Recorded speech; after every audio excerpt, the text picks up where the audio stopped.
Well, burnout and trauma relates to our careers because it really impacts every area of your life. When you are feeling burned out, or if you have a history of trauma, you may not consciously be aware of it.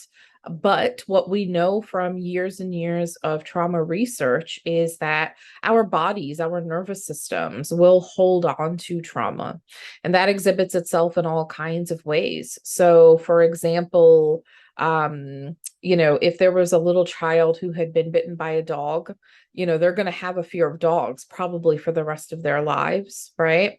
And that's just one example. So think about the amount of traumas that you've experienced in your life, and it may show up later on.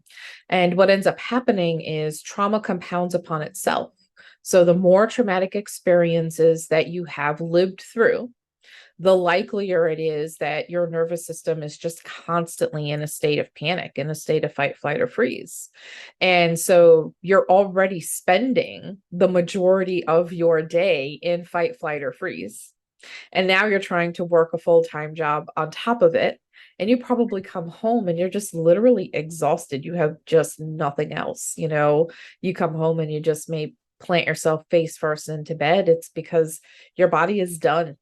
It's done. It can't take anymore. And so sometimes it shows up in irritability. Sometimes it shows up in, I can't get out of bed today. I have no energy. Sometimes it's difficulty concentrating. And again, a lot of this is not a conscious process, but we all have experiences that impact us in the present day in ways that honestly many of us are not even aware of.